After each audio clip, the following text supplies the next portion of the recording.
നമുക്ക് വേദയുടെയും വിക്രത്തിൻ്റെയും നല്ലൊരു കഥ കേട്ടാലോ? വീഡിയോ ഇഷ്ടപ്പെടുവാണെങ്കിൽ ഒന്ന് ലൈക്ക് ചെയ്ത് ഹൈപ്പ് ചെയ്യാൻ മറക്കരുത്. അതോടൊപ്പം തന്നെ ആദ്യമായി കാണുന്നവരാണെങ്കിൽ സബ്സ്ക്രൈബ് ചെയ്യാനും മറക്കരുത് കേട്ടോ. അപ്പം നിങ്ങൾക്ക് എല്ലാവർക്കും അറിയാലോ, എല്ലാ ദിവസവും തിങ്കളാഴ്ച ദിവസങ്ങളിലാണ് വേദയുടെയും വിക്രത്തിൻ്റെ കഥകൾ വരുന്നത്. അപ്പം എന്താണെങ്കിലും ഒരു 4-5 പാർട്ട് ഉണ്ടായിരിക്കും. അത് ഞാൻ 2-3 ഭാഗങ്ങളായിട്ട് ചാനലകത്ത് അപ്ലോഡ് ചെയ്യുന്നുണ്ട് കേട്ടോ. അങ്ങനെ നമ്മൾ കാണുന്ന ഒടുവിൽ വേദയും സേതുലക്ഷ്മി അമ്മയൊക്കെ ഫുഡ് കഴിക്കാതിരിക്കുന്ന സമയത്താണ് തരുൺ ആ കാര്യം പറയണത്. അങ്ങോട്ടേക്ക് പോകുന്ന സമയത്ത് അമ്മയും മോളെയും കൊണ്ടുപോകുന്നില്ലെന്ന് അത് കേട്ട് കഴിഞ്ഞപ്പോഴത്തേനും ഗൗരിമോള് പറഞ്ഞു, അപ്പം ഞാൻ വരുന്നില്ലേന്ന് ചോദിച്ചു. ഇല്ല, മോള് ഇവിടെ നിന്നാൽ മതി എന്ന് പറഞ്ഞു അച്ഛമ്മയുടെ. അതെങ്ങനെ ശരിയാവും? എനിക്ക് അച്ഛനെ കാണാതിരിക്കാൻ പറ്റില്ല, എനിക്ക് വരണം. അത് കേട്ടപ്പോൾ വേദ പറഞ്ഞു, എന്താ തരണേ പറയണേ? അപ്പം മോളെയും അമ്മയെ ഇവിടെ തനിച്ചാക്കിയിട്ട് പോവാനാണോ? അതെ, അവരിവിടെ തനിച്ചല്ല, അവരെ നോക്കാനായിട്ട് ഞാനൊരു ബോഡി ഗാർഡിനെ ഏർപ്പാടാക്കുന്നുണ്ട്. ബോഡി ഗാർഡിനെയോ? അപ്പോഴേക്കും ഗൗരിമോൾ ആ പടം വല്ലാതായി.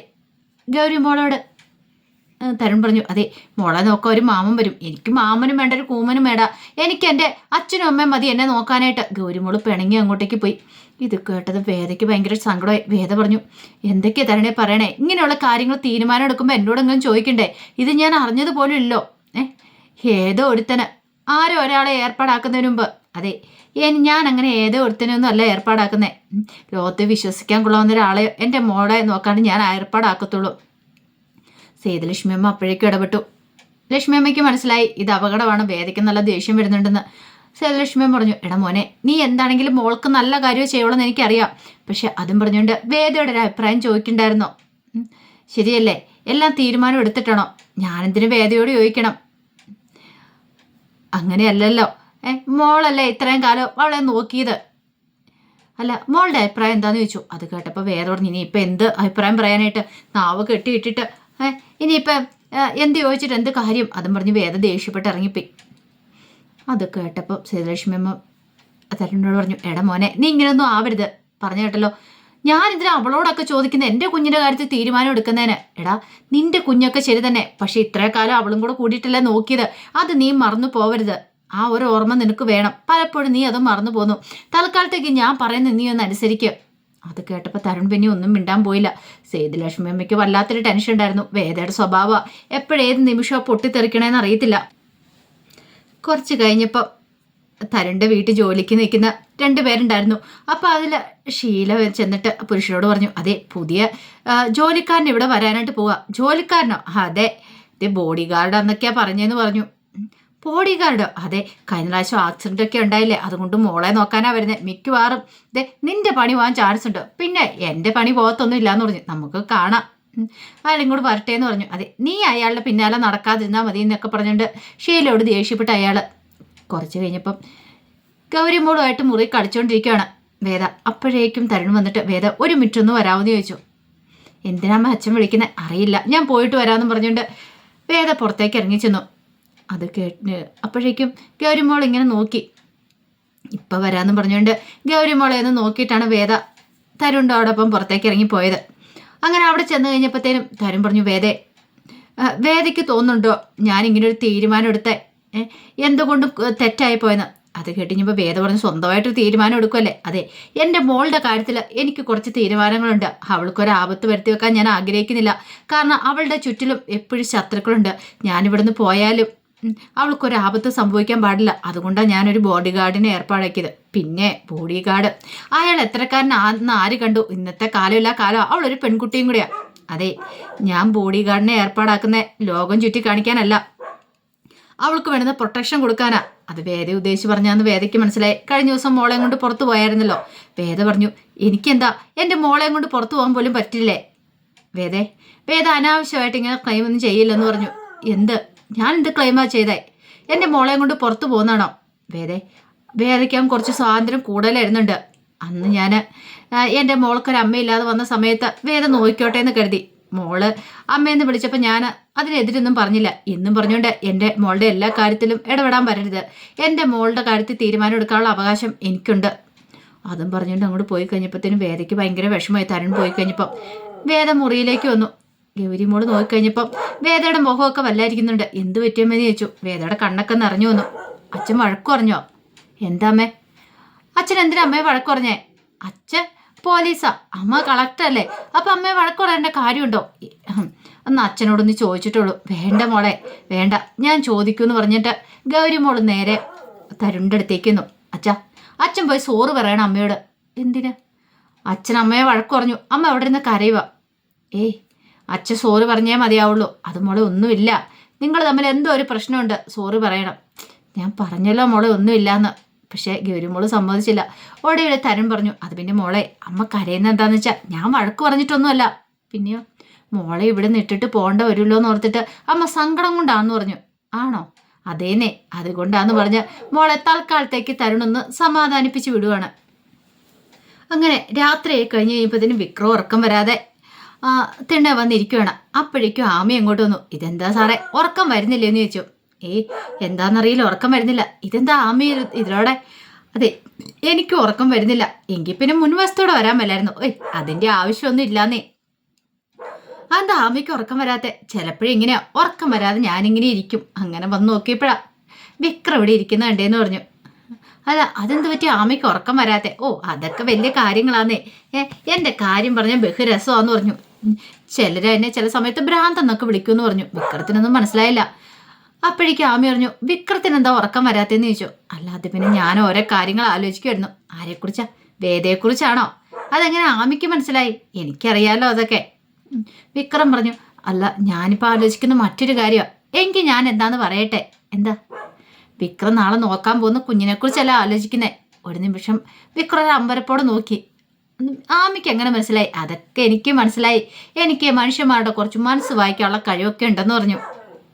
അതെ, ഞാനിങ്ങനെ ആലോചിക്കുന്നേ, നാളെ ആ കുഞ്ഞിനെ ഞാൻ ചെന്നിട്ട് എങ്ങനെ ആദ്യമായിട്ടാണ് ഞാൻ ആ കുഞ്ഞിനെ കാണാനായിട്ട് പോകുന്നത്. അതൊക്കെ ഓർക്കുമ്പോൾ ഒരു പക്ഷേ എന്ന് പറഞ്ഞിട്ട് നിർത്തി. അല്ല, ഭേദമായിട്ട് പിരിഞ്ഞല്ലേ? ശരിക്കും പറഞ്ഞാൽ പിരിഞ്ഞൊന്നുമല്ല. ഞങ്ങൾ ഒന്നിച്ച് ജീവിക്കാൻ എത്രമാത്രം ആഗ്രഹിച്ചിട്ടുണ്ടെന്ന് അറിയാവോ? അത് പറഞ്ഞിട്ട് വിക്ര കഥകൾ പറയുകയാണ്. തേയിലത്തോട്ടത്തിൽ വെച്ച് അവരൊന്നായതും അവർ ജീവിക്കാൻ തുടങ്ങിയതും അന്ന് വേദയും വിക്രവും കൂടെ ഒരു തീരുമാനം എടുത്തിട്ടുണ്ടായിരുന്നു, ഒരു കുഞ്ഞു വേണമെന്നൊക്കെയാളെ. ഒരുപക്ഷെ അന്ന് ആ കുഞ്ഞ് ഉണ്ടായിരുന്നെങ്കിൽ ഇപ്പം ഒരു 5 വയസ്സായണം എന്ന് പറഞ്ഞു. അത് കേട്ട് കഴിഞ്ഞപ്പോഴത്തേനും ആമയുടെ മുഖം വല്ലാതായി. വിക്രം ഒത്തിരി ആഗ്രഹിക്കുന്നുണ്ടല്ലേ എന്ന് ചോദിച്ചു. അതെ, അതുപോലൊരു മോളെ ഞാനും ആഗ്രഹിക്കുന്നുണ്ടെന്ന് പറഞ്ഞു. സാരമില്ല, പോട്ടെ, എല്ലാം ശരിയാവും എന്ന് പറഞ്ഞു. അല്ല, ആമിക്ക് എന്തോ ഒരു അസുഖമുണ്ടെന്ന് പറഞ്ഞു. അതെന്താ? അതൊന്നും ഇല്ലാന്നേ, മനുഷ്യൻ്റെ കാര്യമല്ലേ എന്ന് പറഞ്ഞു. അല്ല, എന്താ ആമി, എന്തായാലും പ്രശ്നമുണ്ടോയെന്ന് ചോദിച്ചു. ഒന്നുമില്ല, ഒരു ബൈപ്പോളർ ഡിസോർഡർ എന്ന് പറഞ്ഞു. ഒരു നിമിഷം വിക്രമിന് ആമിയെ നോക്കി. ആമി പറഞ്ഞു, ശരി, ഗുഡ് നൈറ്റ് എന്നും പറഞ്ഞുകൊണ്ട് ആമിയെ ഒന്നും അറിയത്തില്ലാത്ത മട്ടിൽ അവിടെ നിന്ന് പോവുകയും ചെയ്തു. ഇതേ സമയത്ത് വേദയുടെ അടുത്തേക്ക് തരുൺ ചെന്നു. തരുൺ ചെന്നിട്ട് വേദയോട് സംസാരിക്കുകയാണ്. വേദയ്ക്ക് അറിയാലോ ഞാൻ ഇങ്ങനെയൊന്നും ആയിരുന്നില്ല. തരുൺ എന്ന് പറഞ്ഞാൽ ഇങ്ങനെയൊന്നും ആയിരുന്നില്ല. ഡൽഹി ഞാൻ കാണിച്ചു കൊടുത്തൊക്കെ വേദയ്ക്കും അറിയാവുന്ന കാര്യമാണല്ലോ. പക്ഷെ എൻ്റെ കൺമുന്നിൽ എൻ്റെ ഭാര്യയുടെ ജീവിതം, എൻ്റെ രാധികയുടെ ജീവിതം തകർന്നടിഞ്ഞ് അത് കണ്ടപ്പോൾ മുതൽ ഞാൻ എത്രമാത്രം വേദനിച്ചിട്ടുണ്ടെന്ന് അറിയാവോ? പിന്നീട് ഞാനൊരു കാര്യം തീരുമാനിച്ചു. എൻ്റെ മോൾക്ക് അങ്ങനെ ഒരു ആപത്ത് സംഭവിക്കരുത്. അതുകൊണ്ടാണ് ഞാനൊരു ബോഡി ഗാർഡിനെ വെക്കാൻ തന്നെ തീരുമാനിച്ചത്. അല്ലാതെ എനിക്ക് ഇഷ്ടമുണ്ടായിട്ടല്ല. എൻ്റെ മോൾക്കൊരു ആപത്ത് സംഭവിച്ചുകൂടാ. അത് കേട്ടപ്പോൾ വേദ പറഞ്ഞു, പരിചയമില്ലാത്ത ഒരാൾ വരുന്നു. അതൊന്നും ഓർത്ത് വേദ ടെൻഷൻ അടിക്കണ്ട. അങ്ങനെ ഒരാളല്ല വരാനായിട്ട് പോന്നെ. മോളെ നല്ലവണ്ണം നോക്കുന്ന ഒരാളായിരിക്കും വരാനായിട്ട് പോന്നെ. ആ കാര്യം ഒന്നും ഓർത്ത് പേടിക്കണ്ട. മോൾക്കൊരാപത്ത് പോലും സംഭവിക്കില്ല. അത് മാത്രം എൻ്റെ മനസ്സിലുള്ളൂ. വേദ മോളെ ഒന്ന് പറഞ്ഞ് സമ്മതിപ്പിക്കണം. അവൾക്കാണെങ്കിൽ ബോഡി ഗാർഡ് വേണ്ടെന്നും പറഞ്ഞുകൊണ്ട് അവൾ ഇരിക്കുന്നത്. ഒടുവിൽ വേദ മോളുടെ അടുത്തേക്ക് ചെന്നു. കൂടെ തരുണും ചെല്ലുവാണ്. ഗൗരിമോള് പിണങ്ങിയിരിക്കുമായിരുന്നു. മോള് പിണക്കുവാണോ? ഇല്ല, എന്നെ ഇവിടെ ഇട്ടിട്ട് നിങ്ങൾ പോകുമല്ലേ? അത് പിന്നെ മോളെ ജോലിക്ക് പോകാതിരിക്കാൻ പറ്റില്ലോ. അപ്പം എന്നെയും കൂടെ കൊണ്ടുവെക്കോ? അപ്പം മോൾക്ക് സ്കൂളിൽ പോകണ്ടേ? ഞാൻ അവിടുത്തെ സ്കൂളിൽ പോയിക്കോളാം. അവിടുത്തെ സ്കൂളിൽ പോകാൻ പറ്റില്ല. അച്ഛനും അമ്മയും ട്രാൻസ്ഫർ ആയിട്ട് ഇങ്ങോട്ടേക്ക് വരത്തില്ലേ? അല്ല, അപ്പം ഇവിടെ പോയാൽ പോരെ? അതെ, അപ്പോഴേക്കും ഇവിടെ അഡ്മിഷൻ കിട്ടത്തില്ല. അതുകൊണ്ടാ. അഡ്മിഷൻ കിട്ടത്തില്ലേ? അതേന്നെ. എങ്കിൽ പിന്നെ ഒരു കാര്യം ചെയ്യാം, ഞാൻ വീട്ടിൽ ഇരുന്നോളാന്ന് പറഞ്ഞു. അത് പറ്റില്ല. സ്കൂളിൽ പോയില്ലെങ്കിൽ മോൾക്ക് എങ്ങനെ ഫ്രണ്ട്സിനെ കിട്ടുന്നേ? മോൾക്ക് കുറേ ഫ്രണ്ട്സ് വേണ്ടേ? വേണം. അതെ, അച്ഛനും അമ്മയൊക്കെ ട്രാൻസ്ഫർ ആയിട്ട് ഇങ്ങോട്ടേക്ക് വരുന്നോടം വരെ മോൾ ഇവിടെ നിൽക്കണം. അപ്പോഴത്തേക്ക് മോൾക്ക് കുറേ ഫ്രണ്ട്സ് ആവും. പിന്നെ വീക്കെൻഡ് വരാന്നേ എന്ന് പറഞ്ഞു. അത് കേട്ട് കഴിഞ്ഞപ്പോഴത്തേനും ഗൗരി മോള് പറഞ്ഞു, വേണ്ടമ്മേ എന്ന് പറഞ്ഞു. ആ സമയം തരുണ് പറഞ്ഞു, മോൾക്കേ ഒരു മാമൻ ബോഡി ഗാർഡായിട്ട് വരും. വേണ്ട, എനിക്കാരും ബോഡി ഗാർഡൊന്നും വേണ്ട. അപ്പോഴേക്കും വേദ പറഞ്ഞു, തൽക്കാലത്തേക്ക് നാളെ അമ്മ ലീവ് എടുക്കാം, മോളെ സ്കൂളിൽ കൊണ്ടേ ആക്കാം.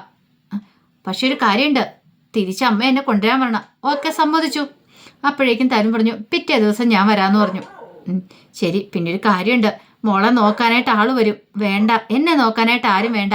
അപ്പോഴേക്കും വേദ പറഞ്ഞാൽ വേണ്ടെങ്കിൽ വേണ്ട, തൽക്കാലത്തേക്ക് സ്കൂളിൽ പോകാൻ ഓക്കെ അല്ലേ? അതേന്ന് പറഞ്ഞു.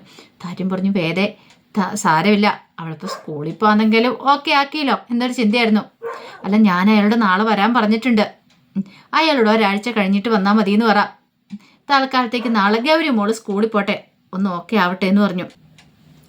പിന്നീട് ഗൗരി മോളെ അങ്ങനെ സ്കൂളിലൊക്കെ കൊണ്ടു ചേർത്തു. വേദയാണ് കാര്യങ്ങളൊക്കെ പോയത്. ഒരു ദിവസം അങ്ങനെ സ്കൂളിൽ നിന്ന് വിളിപ്പിച്ചു വേദ ചെന്നു. വേദ ചെന്ന് കഴിഞ്ഞപ്പോൾ പ്രിൻസിപ്പൾ പറഞ്ഞു, അതെ പറയുന്നുകൊണ്ടൊന്നും തോന്നരുത്, പറയാതിരിക്കാൻ പറ്റാത്തതുകൊണ്ടാ. എന്താ? അതെ മോളെക്കുറിച്ചാണ് പറയാനുള്ളതെന്ന് പറഞ്ഞു. അവളുടെ കാര്യത്തെക്കുറിച്ച് വേദ പറഞ്ഞു. അല്ല, അവൾ വന്നിട്ട് ഇത്രയല്ലേ ആയുള്ളൂ, ഒരാഴ്ച ആയില്ലോ. അതെ, ഒരാഴ്ച ആയില്ല. ചിലപ്പോൾ അവൾക്ക് ഈ സ്കൂൾ അന്തരീക്ഷമായിട്ട് പൊരുത്തപ്പെടാൻ പറ്റുന്നുണ്ടായിരിക്കില്ല. അതല്ല മാഡം പ്രശ്നം. പിന്നെയോ, അവൾ സ്കൂളുമായിട്ട് പൊരുത്തപ്പെട്ട് കഴിഞ്ഞു. പക്ഷെ ഇവിടെ അതൊന്നും അല്ല പ്രശ്നം. അവൾ അടിയാന്ന് പറഞ്ഞു. അടിയോ? ഒരു നിമിഷം വേദ അമ്പരന്ന് പോയി. അപ്പോഴേക്കും വേറൊരു ടീച്ചറും കൂടെ അങ്ങോട്ട് വന്നു. പിന്നീട് ക്ലാസ് ടീച്ചറാണ്. അവരാണ് കാര്യങ്ങളൊക്കെ വിസ്തരിച്ച് പറയണത്. അവൾക്ക് ശരിയല്ല എന്ന് തോന്നുന്ന കാര്യത്തിൽ അവൾ പെട്ടെന്ന് തന്നെ ഇടപെടും. അവൾ പ്രതികരിക്കുകയും ചെയ്യും. സാധാരണ കുട്ടികൾ ടീച്ചർമാരോട് പരാതി പറയുക ചെയ്യുന്നത്. ഇവള് പരാതി പറയാനൊന്നും നിൽക്കില്ല, അവൾ തന്നെ പ്രതികരിക്കും എന്ന് പറഞ്ഞു. പക്ഷേങ്കിൽ അതെപ്പോഴൊന്നും പ്രാക്ടിക്കലാകുന്ന കാര്യമല്ലോ. അവൾ വരുന്നതിന് മുമ്പ് ഹാൽബിൻ എന്ന് പറയുന്നൊരു കൊച്ചുണ്ടായിരുന്നു. അവനായിരുന്നു ഇവിടുത്തെ താരം. താരം എന്ന് പറഞ്ഞിട്ടുണ്ടെങ്കിൽ ഭയങ്കര കുസൃതി അലമ്പൊക്കെ. പക്ഷെ ഇപ്പം അവൻ ഒതുങ്ങിപ്പോയി അവളുടെ വരവോടുകൂടി എന്ന് പറഞ്ഞു. പിന്നെ ഇന്നിങ്ങനെ ഒരു സംഭവം ഉണ്ടായി. ഇന്ന് ഞാൻ ഇവിടെ ഇരിക്കണ സമയത്താണ് റസിയ ഓടി വരുന്നതെന്ന് പറഞ്ഞു. റസിയ ക്ലാസ്സിലൊരു കുട്ടിയാണ്. എന്താ മോളെന്ന് ചോദിച്ചപ്പോൾ അടിയാന്ന് പറഞ്ഞു. അടിയോ? അതെ, തീപ്പൊരി പാർന്ന അടിയാ ടീച്ചറെ. അവിടെ ആൽബിനും ഗൗരിയും തമ്മിൽ അടിയാന്ന് പറഞ്ഞു. ഞാൻ അന്തം വിട്ടുപോയി. അങ്ങനെ ഞാൻ അങ്ങോട്ട് ചെന്നു. കാരണം ആ സമയത്ത് ക്ലാസ് ഞാനില്ലായിരുന്നു. കുട്ടികളൊക്കെ ഇടയ്ക്ക് ചില സമയങ്ങളിൽ ചിലപ്പോൾ എന്തെങ്കിലും വർക്കിനൊക്കെ വേണ്ടി കൊടുക്കും. ചിലപ്പോൾ പടം വരയ്ക്കാൻ അങ്ങനെ എന്തെങ്കിലുമൊക്കെ കൊടുക്കും. എന്തെങ്കിലും കളിക്കും, എന്തെങ്കിലും ചെയ്യാം. അല്ലാത്ത കുട്ടികൾക്ക് കിടന്നുറങ്ങുകയും ചെയ്യാം. പക്ഷേ അങ്ങനെ ആ ഒരു സമയത്താണ് ആ കുട്ടി വന്ന് ഈ കാര്യം പറഞ്ഞത്. ഞാൻ അങ്ങോട്ട് ചെല്ലുമ്പോഴത്തേനും ഗൗരിമോളും കുറച്ച് കുട്ടികളും കളിക്കുന്നുണ്ട്. ആൽബിൻ അവിടെ ഇരുന്ന് കരഞ്ഞുകൊണ്ടിരിക്കുന്നു. അവനോട് കാര്യം തിരക്കിയപ്പോൾ ഗൗരി അടിച്ചെന്ന് പറഞ്ഞു. എനിക്ക് അത്ഭുതമായി. ഞാൻ ചോദിച്ചു കഴിഞ്ഞപ്പോഴാണ് കാര്യം പറയണേ. ഈ പറയുന്ന വേറൊരു പെങ്കൊച്ചിൻ്റെ പെൻസിൽ ആൽബിൻ തട്ടിപ്പറിച്ചു, കളർ പെൻസിൽ. അത് കൊടുക്കാൻ പറഞ്ഞിട്ട് കൊടുത്തില്ല. ഗൗരിക്ക് ദേഷ്യമായി. അവൻ എന്ത് ചെയ്തു?